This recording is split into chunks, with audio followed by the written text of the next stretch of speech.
Friends, welcome back to Shilpa's culinary. ಹೇಗಿದ್ದೀರಾ ಎಲ್ಲರೂ? Hope ಎಲ್ಲರೂ ಚೆನ್ನಾಗಿದ್ದೀರಾ ಅಂತ. ಇವತ್ತು ನಾನು ಕರ್ನಾಟಕದ ಮೋಸ್ಟ್ ಫೇಮಸ್ ಪಾಪ್ಯುಲರ್ ಅಥೆಂಟಿಕ್ ರೆಸಿಪಿನ ತಂದಿದ್ದೀನಿ. Green recipe. ಗ್ರೀನ್ ಅಂದರೆ ಎಷ್ಟು ವೆರೈಟಿ ಸೊಪ್ಪುಗಳನ್ನ ಉಪಯೋಗಿಸ್ಕೊಂಡು ಮಾಡೋ ಅಂಥ ರೆಸಿಪಿ ಇವತ್ತು.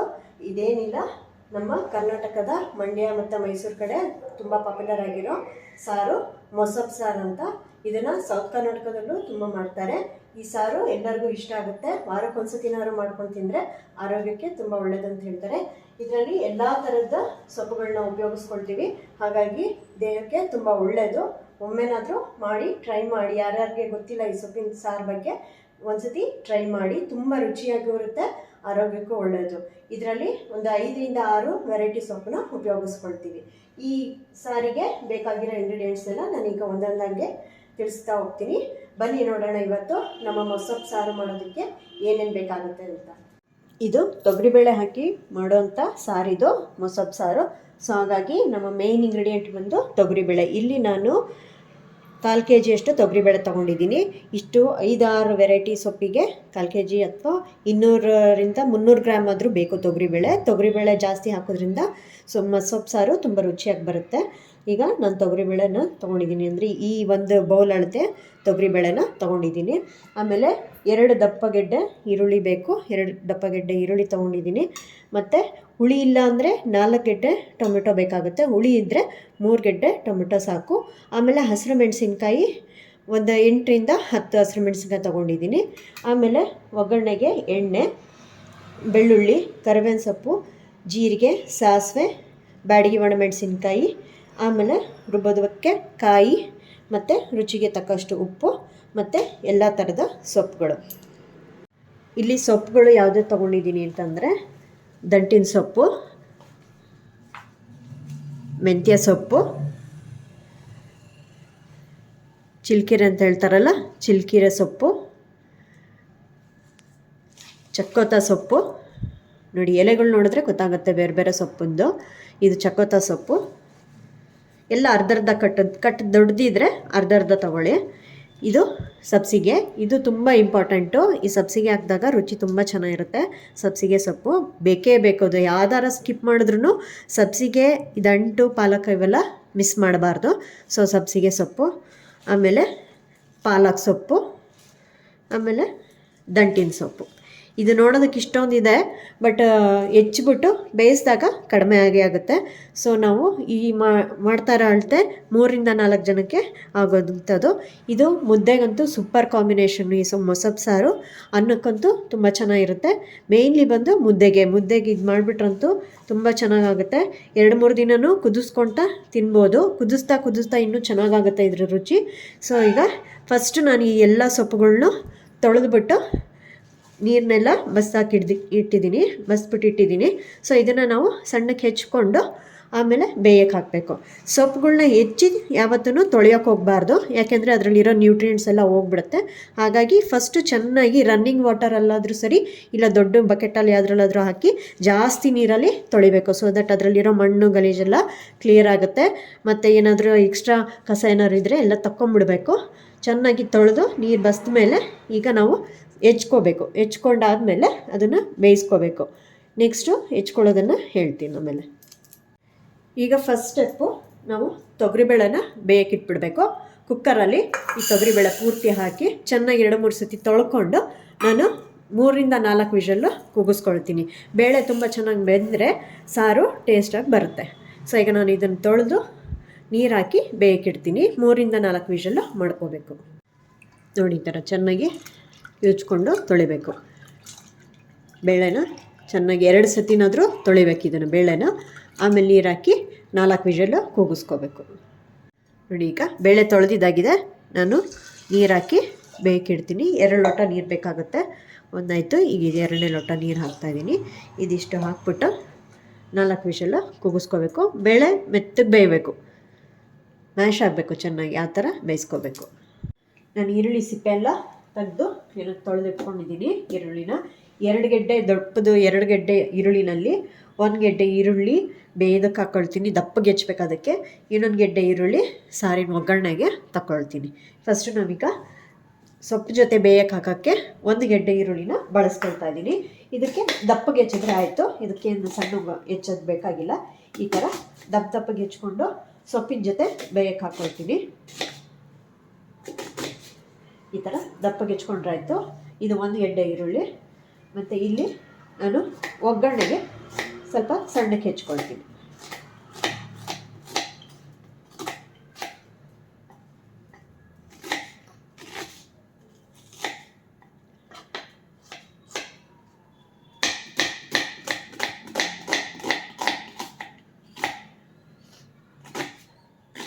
ಒಗ್ಗರಣೆಗೆ ನಾವು ಸಾಸಿವೆ, ಈರುಳ್ಳಿ, ಒಣಮೆಣಸಿನ್ಕಾಯಿ, ಕರಿಬೇವು ಇದನ್ನು ಲಾಸ್ಟಲ್ಲಿ ಹಾಕಬೇಕು ಒಗ್ಗರಣೆಗೆ. ಇದು ಒಗ್ಗರಣೆಗೆ ಮತ್ತು ಇದು ಬೇಯೋಕ್ಕೆ. ಆಮೇಲೆ ಈ 2 ಗೆಡ್ಡೆ ಬೆಳ್ಳುಳ್ಳಿ ಏನಿದೆಯಲ್ಲ ಇಷ್ಟನ್ನು ಸಿಪ್ಪೆ ಬಿಡಿಸ್ಕೊಂಡು ಬೆಳ್ಳುಳ್ಳಿ ಹೆಸಲನ್ನ ರೆಡಿ ಮಾಡ್ಕೊಳ್ತೀನಿ. ಬೆಳ್ಳುಳ್ಳಿ ಜಾಸ್ತಿ ಇದ್ದಷ್ಟು ರುಚಿ. ಈರುಳ್ಳಿ ಬೆಳ್ಳುಳ್ಳಿ ಇದನ್ನೆಲ್ಲ ಎದರಲ್ಲೂ ಕಾಂಪ್ರಮೈಸ್ ಮಾಡ್ಕೋಬೇಡಿ, ಅದು ಹಾಕಿದ್ರೆ ತುಂಬ ರುಚಿಯಾಗಿ ಬರುತ್ತೆ. ಬೆಳ್ಳುಳ್ಳಿ ಬಾಯಿಗೆ ಸಿಗಬೇಕು ಒಗ್ಗರಣೆ ಹಾಕಿದಾಗ, ಹಾಗಾಗಿ 2 ಗೆಡ್ಡೆ ಬೇಕೇ ಬೇಕು ಈರುಳ್ಳಿ. ನೀವು ಎಷ್ಟು ಚೆನ್ನಾಗಿ ಹಾಕ್ತೀರೋ ಸಾರು ಅಷ್ಟು ರುಚಿಯಾಗಿ ಬರುತ್ತೆ. ನೋಡಿ, ಬೆಳ್ಳುಳ್ಳಿ ಈಗ ಸಿಪ್ಪೆಲ್ಲ ಬಿಡಿಸಿ ಈ ಥರ ಎಸ್ಳುಗಳನ್ನ ತೊಗೊಂಡಿದ್ದೀನಿ. ಬಿಡಿಸೋದು ಹೇಗೆ ಅಂದರೆ ಈಸಿ ಮೆಥಡ್. ಒಂದು ಟಿಪ್ಪು, ಬೆಳ್ಳುಳ್ಳಿನ ಫಸ್ಟು ಅದನ್ನು ಒಡೆದ ಮೇಲೆ 1-2 ಸತಿ ಕುಟಾಣಿಲಿ ಜಜ್ಜಿದ್ರೆ, ಲೈಟಾಗಿ ಈ ಥರ ಜಜ್ಜಿದ್ರೆ ಸಿಪ್ಪೆ ಎಲ್ಲ ಬೇಗ ಬಿಡಿಸ್ಕೊಳ್ಳುತ್ತೆ. ಅವಾಗ ನಿಮಗೆ ಸುಲಿಯೋದಕ್ಕೆ ಈಸಿ ಆಗುತ್ತೆ. ಇಲ್ಲಾಂದರೆ ರೆಡಿ ತರ್ಬೋದು, ಬಟ್ ಮನೇಲಿ ಮಾಡ್ಕೊಂಡಾಗ ಅದರ ರುಚಿ ಜಾಸ್ತಿ, ಯಾಕೆಂದರೆ ಅರೋಮಾ ಆವಾಗ ಫ್ರೆಶ್ ಆಗಿರುತ್ತೆ. ಹಾಗಾಗಿ ಮನೆಯಲ್ಲೇ ಬಿಡಿಸ್ಕೊಂಡ್ರೆ ಒಳ್ಳೆಯದು ಬೆಳ್ಳುಳ್ಳಿ. ಈಗ ನಮ್ಮ ಬೇಳೆ ಬೇಯೋಷ್ಟರೊಳಗೆ ಒಂದೊಂದೇ ಸೊಪ್ಪನ್ನು ನಾವು ಹೆಚ್ಚಿಟ್ಕೊಳ್ಳೋಣಂತೆ. ಈಗ ಸೊಪ್ಪೆಲ್ಲ ಚೆನ್ನಾಗಿ ತೊಳೆದು ಕಟ್ ಮಾಡಬೇಕು. ತುಂಬ ಸಣ್ಣಗೆ ಅಂತ ಏನು ಹೆಚ್ಚೋದು ಬೇಕಿಲ್ಲ, ಯಾಕೆಂದರೆ ನಾವು ಇದನ್ನು ರುಬ್ಕೊಳ್ತೀವಿ ಆಮೇಲೆ ಬೆಂದ ಮೇಲೆ. ಸೊ ಹಂಗಾಗಿ ಮೀಡಿಯಮ್ ಸೈಜಿಗೆ ಕಟ್ ಮಾಡ್ಕೊಳ್ತಾ ಬನ್ನಿ. ದಂಟಿನ ಸೊಪ್ಪು ಹೆಚ್ಚಾಯಿತು. ಈ ಥರ ಎಲ್ಲ ಸೊಪ್ಪುಗಳನ್ನ ಹೆಚ್ಚೋಣ. ಪಾಲಕ್ ಸೊಪ್ಪು ಎಲ್ಲ ಸೊಪ್ಪನ್ನು ಹೆಚ್ಕೊಂಡು ಬರ್ತೀನಿ. ಈಗ ನೋಡಿ, ಇಲ್ಲಿ ಮೆಂತ್ಯ ಸೊಪ್ಪು, ಇದನ್ನು ಮಾತ್ರ ಕಡ್ಡಿ ಸ್ವಲ್ಪ ಬಲ್ತಿರೋಂಗಾಗಿರುತ್ತೆ. ಸೊ ಹಾಗಾಗಿ ಕಡ್ಡಿ ಹಾಕೋದು ಬೇಕಿಲ್ಲ. ಎಲೆಗಳು ಮಾತ್ರ ಈ ಥರ ಬಿಡಿಸ್ಕೊಂಡು ಆಮೇಲೆ ಹೆಚ್ಚಿಟ್ಕೋಬೇಕು. ನೋಡಿ, ಈ ಥರ ಎಲೆಗಳು ಮಾತ್ರ ತಗೊಳ್ಳಿ. ಕಡ್ಡಿ ಎಲ್ಲ ತೆಗ್ದುಬಿಡಿ, ಡಿಸ್ಕಾರ್ಡ್ ಮಾಡಿ. ಈ ಥರ ಎಲೆಗಳನ್ನ ಬಿಡಿಸ್ಕೊಂಡು ಆಮೇಲೆ ಹೆಚ್ಕೊಳ್ಳಿ. ನೋಡಿ, ಈಗ ಅಷ್ಟು ಸೊಪ್ಪನ್ನು ಹೆಚ್ಕೊಂಡಾಗಿದೆ. ಇಷ್ಟಾಗುತ್ತೆ. ಆಮೇಲೆ ಬೇಯಿಸಿದಾಗ ಕಡಿಮೆ ಆಗುತ್ತಿದ್ದು. ಇಷ್ಟು ಸೊಪ್ಪು ಹೆಚ್ಕೊಂಡಾಗಿದೆ. ಈಗ ನಮ್ಮ ಬೇಳೆ ಬೇಯಕ್ಕಿಟ್ಟಿದ್ವಲ್ಲ, ಅದು ಬೆಂದಿದೆಯಾ ಅಂತ ನೋಡ್ಕೊಂಡು ಬರೋಣ. ನೋಡಿ, ಬೇಳೆ ಬೆಂದಿದೆ. ಚೆನ್ನಾಗಿ ಮ್ಯಾಶ್ ಆಗೋ ಥರ ಬೇಯಿಸ್ಕೋಬೇಕು ಬೇಳೆನ, ಆವಾಗ ಸಾರು ರುಚಿಯಾಗಿ ಬರುತ್ತೆ. ಈಗ ನಾವು ದೊಡ್ಡ ಪಾತ್ರೆಯಲ್ಲಿ, ದಪ್ಪತಳ ಪಾತ್ರೆಯಲ್ಲಿ ಸೊಪ್ಪನ್ನ ಬೇಯಕ್ಕೆ ಹಾಕೋಣ. ಇದು ಸ್ವಲ್ಪ ಹೊತ್ತು ಬೆಂದರೆ ಸಾಕು. ನಾನಿಲ್ಲಿ ದೊಡ್ಡ ಪಾತ್ರೆ ತೊಗೊಂಡಿದ್ದೀನಿ, ಯಾಕೆಂದರೆ ನೀರು ಮುಳುಗಬೇಕಲ್ವ. ಸೊಪ್ಪು ಮುಳುಗೋ ಅಷ್ಟು ನೀರು ಹಾಕಿ ನಾವು ಸೊಪ್ಪನ್ನ ಬೇಯಿಸ್ಕೊಳ್ತೀವಿ. ಬೆಂದ ಮೇಲೆ ಕಡಿಮೆ ಆಗುತ್ತೆ ಅಷ್ಟೇ. ಸೊ ತಗೊಳ್ಳುವಾಗ ದೊಡ್ಡ ಪಾತ್ರೆನ ತೊಗೊಳ್ಳಿ. ನೀಟಾಗಿ ಕುಕ್ಕರಲ್ಲಿ ಹಾಕಿ ಮಾಡ್ಬೋದು ಅಂತ ಕೆಲವ್ರು ಮಾಡ್ತಾರೆ, ಆದರೆ ಅದಕ್ಕಿಂತ ಇದು ಅಥೆಂಟಿಕ್ ವೇ ಅಂತ ಹೇಳ್ತಾರೆ. ಸೊಪ್ಪುಗಳನ್ನ ಯಾವಾಗಲೂ ಆದಷ್ಟು ಹೊರಗಡೆನೇ ಬೇಯಿಸ್ಕೊಳ್ಳೋದಕ್ಕೆ ಟ್ರೈ ಮಾಡಿ. ವಿಷಲ್ ಹಾಕಿ ಪ್ರೆಷರ್ ಕುಕ್ಕರಲ್ಲಿ ಬೇಯಿಸೋದ್ರಿಂದ ನ್ಯೂಟ್ರಿಯೆಂಟ್ಸ್ ಹಾಳಾಗೋಗುತ್ತೆ ಸೊಪ್ಪಿಂದು. ಆದಷ್ಟು ಕಡಿಮೆ ಊರಿನಲ್ಲಿ ಸೊಪ್ಪು ಈ ಥರ ಹೊರಗಡೆ ನೀರಿನಲ್ಲೇ ಬೇಯಿಸ್ಕೋಬೇಕು. ಈಗ ನೋಡಿ, ನಾನು ಎಲ್ಲ ಸೊಪ್ಪುಗಳನ್ನ ಹಾಕಿದ್ದೀನಿ. ಈಗ ಇದಕ್ಕೆ ನಾವು ಒಂದೊಂದೇ ಇಂಗ್ರೀಡಿಯೆಂಟ್ನ ಹಾಕ್ತಾ ಹೋಗೋಣ. ಈಗ ಫಸ್ಟು 1 ಗೆಡ್ಡೆ ಈರುಳ್ಳಿ, ದಪ್ಪದ್ದು 1 ಗೆಡ್ಡೆ ಈರುಳ್ಳಿ ತೊಗೊಂಡಿದ್ನಲ್ಲ, ದಪ್ಪಕ್ಕೆ ಹೆಚ್ಚಿಟ್ಕೊಂಡಿರೋಂಥ ಈರುಳ್ಳಿನ ಹಾಕ್ತಾಯಿದ್ದೀನಿ. ಆಮೇಲೆ 8-10 ಹಸಿರು ಮೆಣಸಿನ್ಕಾಯಿ, ನಿಮ್ಮ ಖಾರದ ತಕ್ಕನಾಗಿ. ಕೆಲವರು ಖಾರದ ಪುಡಿ ಎಲ್ಲ ಹಾಕ್ಕೊಳ್ತಾರೆ, ಆದರೆ ಇದಕ್ಕೆ ಹಸಿರು ಮೆಣಸಿನ್ಕಾಯಿ ಹಾಕಿದ್ರೇ ರುಚಿ. ಹಾಗಾಗಿ ನಿಮ್ಮ ಖಾರ ನೋಡಿಕೊಂಡು ಕಡಿಮೆ ಹೆಚ್ಚು ಕಮ್ಮಿ ಮಾಡ್ಕೋಬೋದು. ಈಗ ಇದಕ್ಕೆ 3 ಟೊಮೆಟೊನು ಕೂಡ ಹಾಕ್ತಾಯಿದ್ದೀನಿ. ಇದಿಷ್ಟನ್ನು ಹಾಕಿ ನಾವು ನೀರನ್ನು ಹಾಕಬೇಕು. ಆಮೇಲೆ ಇನ್ನು ಸ್ವಲ್ಪ ಬಿಟ್ಟು ತೆಂಗಿನಕಾಯಿ ತುರಿನೂ ಹಾಕೊಳ್ಳೋಣ. ಈಗ ಸೊಪ್ಪು ಜೊತೆನೇ ಈರುಳ್ಳಿ, ಟೊಮೆಟೊ, ಹಸಿರು ಮೆಣಸಿನ್ಕಾಯಿ ಇದಿಷ್ಟನ್ನು ಬೇಯ್ಕೊಳ್ಳಿ. ಸೊಪ್ಪು ಮುಳುಗೋಷ್ಟು ನೀರು ಹಾಕಿದ್ರೆ ಸಾಕು. ತುಂಬ ಜಾಸ್ತಿನೂ ಹಾಕಬಾರ್ದು ನೀರು. ಸೊಪ್ಪು ಬೇಯೋದಕ್ಕೆ ಎಷ್ಟು ಬೇಕೋ ಅಷ್ಟು ಹಾಕಿದ್ರೆ ಸಾಕು. ಇದು ಒಂದು 5-6 ನಿಮಿಷದಲ್ಲಿ ಸೊಪ್ಪು ಬೆಂದೋಗ್ಬಿಡುತ್ತೆ. ಜೊತೆಗೆ ಈರುಳ್ಳಿ, ಟೊಮೆಟೊ, ಮೆಣಸಿನ್ಕಾಯಿ ಕೂಡ ಬೆಂದೋಗುತ್ತೆ. ಈ ಒಂದು 5-6 ನಿಮಿಷ ಬೇಯೋಕ್ಕೆ ಬಿಟ್ಬಿಡೋಣ. ಫುಲ್ ಫ್ಲೇಮಲ್ಲಿ ಸೊಪ್ಪನ್ನು ಮತ್ತು ಈರುಳ್ಳಿ ಟೊಮೆಟೊ ಮೆಣಸಿನ್ಕಾಯಿನ ಬೇಯೋದಕ್ಕೆ ಬಿಡೋಣ. ಒಂದು ಸತಿ ಕೈ ಆಡ್ಬಿಟ್ಟು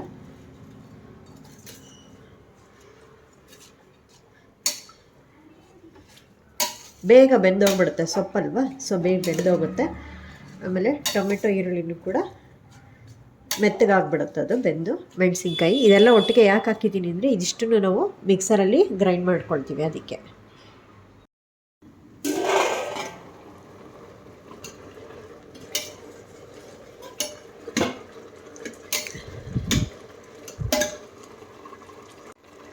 ಈಗ ಸೊಪ್ಪೆಲ್ಲ ಬೆಂದು ಕಡಿಮೆ ಆಗಿದೆ ನೋಡಿ, ನಾವು ಎಷ್ಟು ತೊಗೊಂಡಿದ್ವಲ್ಲ ಅಷ್ಟು ಕಮ್ಮಿ ಆಗಿದೆ.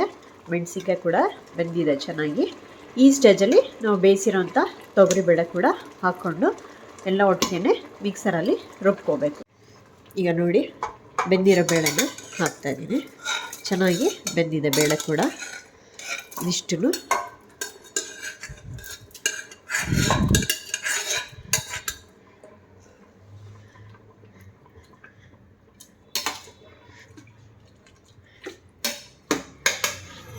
ಬೆಂದಿರೋ ಬೇಳೆ ಹಾಕೊಂಡ್ಮೇಲೆ ಕಾಯಿ ತುರಿನೂ ಹಾಕ್ಕೊಳ್ಳೋಣ. ಇವಾಗ ಒಂದೆರಡು ಕುದಿಬೇಕು. ಚೆನ್ನಾಗಿ ಕಾಯಿ ರಸ ಎಲ್ಲ ಬಿಡ್ಕೊಂಡು ಚೆನ್ನಾಗಿ ರುಚಿ ಬರುತ್ತದು. ಒಂದೆರಡು ಸತಿ ಕುದಿಸ್ಬೇಕೀಗ. ಈಗ ನೋಡಿ ಈ ಥರ ಸೊಪ್ಪೆಲ್ಲ ಬೇಯಿಸ್ಕೊಂಡು ಕಾಯಿ ಕೂಡ ಹಾಕಿದ್ದೀವಿ. ಮಿಕ್ಸಿಗೆ ಹಾಕಬೇಕಾದ್ರೆ ಬರೀ ಬೆಂದಿರೋ ಸೊಪ್ಪು, ಕಾಯಿ, ಈರುಳ್ಳಿ ಇಂಥದನ್ನು ಮಾತ್ರ ಹಾಕ್ಕೋಬೇಕು. ಮೆಣಸಿನ್ಕಾಯಿ ಎಲ್ಲ ಸೇರಿಸಿ ಅದರದ್ದು ರಸ ಇನ್ನು ಕಟ್ಟಿದೆಯಲ್ಲ, ಕಟ್ಟು ಹಾಕಬಾರ್ದು. ಕಟ್ಟು ಆಮೇಲೆ ಸಾರಿಗೆ ಎಷ್ಟು ಬೇಕೋ ಅಷ್ಟು ನೋಡಿಕೊಂಡು ಉಪಯೋಗಿಸ್ಕೋಬೋದು. ಈ ಸ್ಟೇಜಲ್ಲಿ ನಾನು ಬೆಳ್ಳುಳ್ಳಿನ ಅರ್ಧ ಮಾಡಿಕೊಂಡು ಹಾಕ್ಕೊಳ್ತೀನಿ. ಇನ್ನು ಅರ್ಧ ಒಗ್ಗರಣೆಗೆ ಹಾಕ್ಕೋಬೇಕು, ಬಾಯಿ ಸಿಗಬೇಕು. ಇದಿಷ್ಟು ರುಬ್ಬೋದಕ್ಕೆ ಹೋಗುತ್ತೆ ಬೆಳ್ಳುಳ್ಳಿ, ಇನ್ನಿಷ್ಟು ಒಗ್ಗರಣೆಗೆ ಹಾಕ್ಕೊಳ್ತೀನಿ.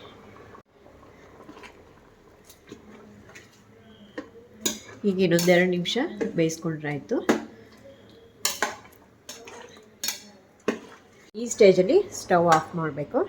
ಈಗ ನಾವು ಸ್ವಲ್ಪ ಒಂದೆರಡು ನಿಮಿಷ ಹಾಗೆ ಬಿಟ್ಟು ಮುಚ್ಚಿ ಒಂದು 5 ನಿಮಿಷ ಹಾಗೆ ಬಿಡಬೇಕು. ಆಮೇಲೆ ಸ್ವಲ್ಪ ಬೆಚ್ಚಗಾದ್ಮೇಲೆ ಮಿಕ್ಸರ್ಗೆ ಹಾಕಿ ರುಬ್ಬಬೇಕು. ನೀರಂತೂ ಹಾಕಲೇಬಾರ್ದು. ಸೊಪ್ಪು ಬೆಂದಿರೋ ಸೊಪ್ಪು ಮಾತ್ರ ಹಾಕಿ ಮಿಕ್ಸರಲ್ಲಿ ರುಬ್ಬಬೇಕು.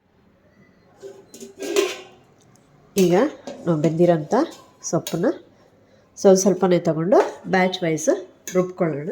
ರುಬ್ಬಿಟ್ಟು ನೀವು ಸಾರು ಮಾಡೋ ಪಾತ್ರೆಗೆ ಹಾಕ್ಕೋಬೇಕು. ಆಮೇಲೆ ಅದಕ್ಕೆ ಒಗ್ಗರಣೆ ಕೊಟ್ಕೊಂಡು ಉಪ್ಪು ಹಾಕಿದ್ರೆ ಸೊಪ್ಪು ಸಾರು ಅಂದರೆ ಮಸೊಪ್ಪು ಸಾರು ರೆಡಿ. ಮಸೊಪ್ಪು ಅಂತಂದರೆ ಮಸ್ತಿರೋಂಥ ಸೊಪ್ಪು ಅಂತ. ನೀವು ಇದರಲ್ಲಿ ಮಜ್ಜಿಗೆ ಮಾಡೋವಂಥ ಮಂತನಲ್ಲಾದರೂ ಮಸಿಬೋದು, ಇಲ್ಲ ಮಿಕ್ಸರ್ಗಾದರೂ ಹಾಕ್ಕೋಬೋದು. ಮಿಕ್ಸರ್ನಲ್ಲಿ ತುಂಬ ನುಣ್ಣಗೆ ಮಾಡಬಾರ್ದು, ತರಿಯಾಗಿ ರುಬ್ಬಬೇಕು. ನೋಡಿ ಈಗ ಅರ್ಧ ಹಾಕ್ಕೊಂಡು ರುಬ್ಕೊಳ್ತೀನಿ, ಮತ್ತು ಇನ್ನರ್ಧ ಹಾಕ್ಕೊಂಡು ಆಮೇಲೆ ಮತ್ತೆ ರುಬ್ಕೊಳ್ತೀನಿ.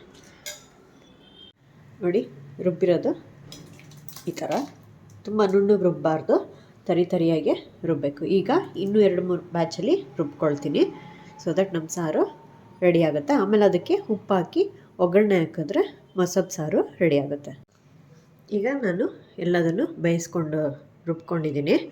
ಸೊಪ್ಪು ಬೆಂದಿತ್ತಲ್ಲ ಅದನ್ನೆಲ್ಲದನ್ನು ರುಬ್ಕೊಂಡಾಯಿತು, ಬೇಳೆ ಜೊತೆನೇ ಸೇರಿಸಿ ರುಬ್ಕೊಂಡಾಯಿತು. ಈಗ ಇದು ಗಟ್ಟಿಯಾಗಿದೆ.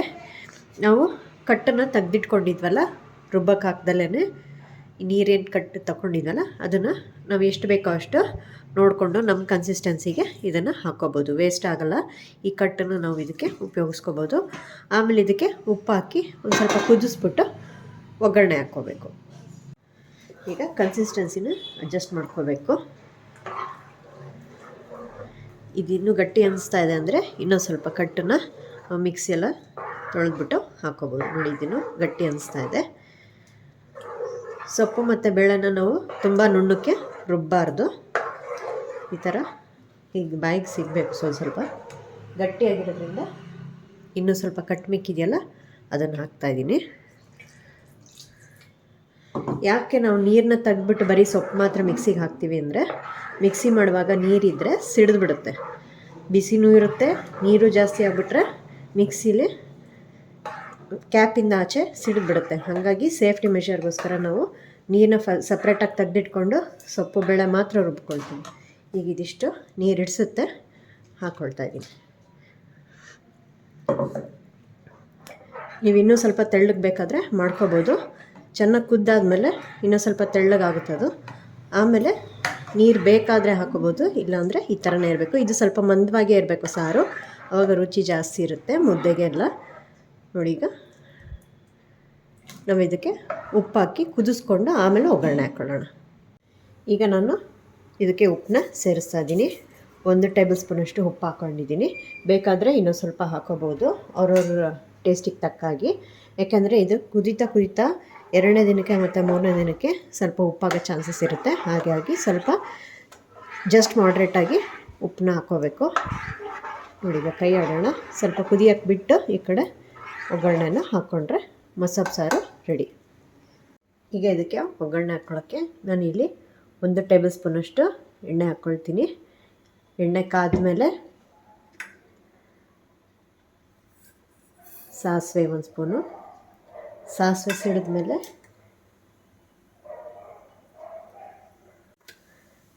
ಸಿಡಿದ್ಮೇಲೆ ಜೀರಿಗೆ,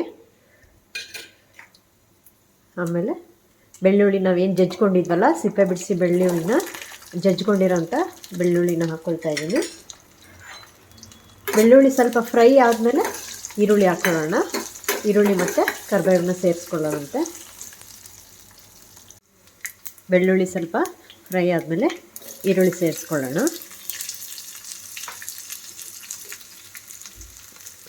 ಒಂದು 5ರಿಂದ 6 ಕರಿಬೇವಿನ ಸೊಪ್ಪು, ಇಷ್ಟು ಕರಿಬೇವಿನ ಸೊಪ್ಪು ಮತ್ತು ಒಣಮೆಣಸಿನ್ಕಾಯಿ. ಈ ಒಗ್ಗರಣೆ ಕೂಡ ಸ್ಪೆಷಲ್. ಇದಕ್ಕೆ ಒಗ್ಗರಣೆನ ಮಾಡಿ ಚೆನ್ನಾಗಿ ಲಾಸ್ಟಲ್ಲಿ ಮೇಲೆ ಹಾಕೋದ್ರಿಂದ ಸಾರಿನ ರುಚಿ ಹೆಚ್ಚುತ್ತೆ. ಈ ಥರ ಒಗ್ಗರಣೆ ಕೊಡೋದ್ರಿಂದ ಸಾರು ತುಂಬ ದಿನವೂ ಇರುತ್ತೆ, ಚೆನ್ನಾಗೂ ಇರುತ್ತೆ, ಕೆಡೋದಿಲ್ಲ ಬೇಗ. ಈ ಥರ ಒಗ್ಗರಣೆ ಮಾಡೋದ್ರಿಂದ ಸಾರು ರುಚಿನೂ ಹೆಚ್ಚುತ್ತೆ ಮತ್ತು ತುಂಬ ದಿನವೂ ಚೆನ್ನಾಗಿರುತ್ತೆ, ಕೆಡೋದಿಲ್ಲ. ಲಾಸ್ಟಲ್ಲಿ ಒಗ್ಗರಣೆ ಹಾಕಬೇಕು. ಸಾರು ಚೆನ್ನಾಗೆಲ್ಲ ಕುದ್ದಾದಮೇಲೆ ಈ ಒಗ್ಗರಣೆನ ಲಾಸ್ಟಲ್ಲಿ ಸಾರಿಗೆ ಸೇರಿಸ್ಬೇಕು. ಈಗ ಸಾರು ಚೆನ್ನಾಗಿ ಕುದೀತಾ ಇದೆ ನೋಡಿ. ಇಷ್ಟು ಗಟ್ಟಿ ಅನಿಸ್ತಿದ್ದು. ಈಗ ಕುದಿಬೇಕಾದ್ರೆ ಸ್ವಲ್ಪ ನೀರಾಗಿದೆ, ಸೊಪ್ಪು ನೀರಾಗುತ್ತಲ್ವ. ಸೊ ಈಗ ನೋಡಿ ಕರೆಕ್ಟ್ ಕನ್ಸಿಸ್ಟೆನ್ಸಿಗೆ ಬಂತು. ಈ ಥರ ಬರಬೇಕು, ಮುದ್ದೆಗೆ ಕರೆಕ್ಟಾಗಿ ಹೊಂದ್ಕೊಳ್ಳೋಂಗೆ. ಇದು ಮಾತ್ರ ಮುದ್ದೆಗೆ ತುಂಬ ಒಳ್ಳೆ ಕಾಂಬಿನೇಷನ್ನು. ಅನ್ನಕ್ಕೂ ತುಂಬ ಚೆನ್ನಾಗಿರುತ್ತೆ. ಬಿಸಿ ಬಿಸಿ ಅನ್ನಕ್ಕೆ ತುಪ್ಪ ಹಾಕ್ಕೊಂಡು ಸಾರು ಹಾಕ್ಕೊಂಡ್ರಂತೂ ತುಂಬ ಚೆನ್ನಾಗಿರುತ್ತೆ. ಒಂದು ಸತಿ ಊಟ ಮಾಡೋರು 2 ಸರಿ ಹಾಕ್ಕೊಳ್ತಾರೆ ಅನ್ನನ, ಅಷ್ಟು ಚೆನ್ನಾಗಿರುತ್ತೆ. ನೀವು ಒಂದು ಸತಿ ಎಲ್ಲ ಮಾಡಿ ನೋಡಿ, ತುಂಬ ಚೆನ್ನಾಗಿರುತ್ತೆ. ಯಾವಾಗ ಸೊಪ್ಪು ಎಲ್ಲ ಥರದ ಸೊಪ್ಪು ಸಿಗುತ್ತೋ ಆವಾಗ ಒಂದು ಸತಿ ಟ್ರೈ ಮಾಡಿ. ಈಗ ನಮ್ಮ ಒಗ್ಗರಣೆನ ಸೇರಿಸ್ತಾ ಇದ್ದೀವಿ. ಕುದೀತಾ ಇರುವಾಗ, ಸಾರು ಕುದೀತಾ ಇರುವಾಗ ಒಗ್ಗರಣೆನ ಈ ಥರ ಹಾಕ್ಬಿಟ್ಟು ಬಿಟ್ಬಿಡ್ಬೇಕು. ಇದೇ ಒಗ್ಗರಣೆನೇ ಇದಕ್ಕೆ ಸೇಫ್ಟಿ ಕೂಡ ಮತ್ತು ಟೇಸ್ಟು ಕೂಡ ಹೈಲೈಟ್ ಅಂತ ಹೇಳಬೇಕು. ಇದಕ್ಕೆ ಒಗ್ಗರಣೆ ಈರುಳ್ಳಿ, ಬೆಳ್ಳುಳ್ಳಿ, ಕರಿಬೇವಿನ ಸೊಪ್ಪು ಏನೋ ನಾವು ಚೆನ್ನಾಗಿ ಫ್ರೈ ಮಾಡಿ ಹಾಕಿದ್ದೀವಲ್ಲ, ಈ ಸಾರಿಗಿದು ಹೈಲೈಟ್. ಇದು ನಮ್ಮ ಸೊಪ್ಪು ಸಾರು ರೆಡಿ. ಆಹಾ, ಗಮ್ಮ ಅಂತ ಇದೆ, ಕುದೀತಾ ಇದೆ. ಆಫ್ ಮಾಡಿಬಿಡೋಣ. ಈಗ ಬಿಸಿ ಬಿಸಿ ಮುದ್ದೆ ರೆಡಿಯಾಗಿದೆ. ಮುದ್ದೆ ಜೊತೆಗೆ ಸವಿಯೋದಕ್ಕೆ ನಮ್ಮ ಕರ್ನಾಟಕ ಸ್ಪೆಷಲ್ ಮೊಸಪ್ಪು ಸಾರು ಕೂಡ ರೆಡಿಯಾಗಿದೆ. ಒಳ್ಳೆ ಮಳೆಗಾಲದಲ್ಲಂತೂ ಈ ಥರ ಎಲ್ಲ ಸೊಪ್ಪುಗಳನ್ನ ಹಾಕಿ ಬಿಸಿ ಬಿಸಿ ಮೊಸಪ್ಪು ಮಾಡಿಕೊಂಡು ತಿಂದರೆ ಆರೋಗ್ಯನೂ ಚೆನ್ನಾಗಿರುತ್ತೆ, ಬಾಯಿಗೂ ಹಿತವಾಗಿರುತ್ತೆ. ಈಗ ನಮ್ಮ ಮೊಸಪ್ಪು ಸಾರು ಮುದ್ದೆ ರೆಡಿಯಾಗಿದೆ. ನೀವು ಈ ಥರ ಮಾಡಿ ಒಂದು ಸತಿ ಟ್ರೈ ಮಾಡಿ. ಈ ರೆಸಿಪಿ ಇಷ್ಟ ಆಗಿದ್ದರೆ ಒಂದು ಸತಿ ಟ್ರೈ ಮಾಡಿ. ಈ ವಿಡಿಯೋ ಇಷ್ಟ ಆಗಿದ್ದರೆ ಲೈಕ್ ಮಾಡಿ, ಶೇರ್ ಮಾಡಿ, ಸಬ್ಸ್ಕ್ರೈಬ್ ಮಾಡಿ. Thank you.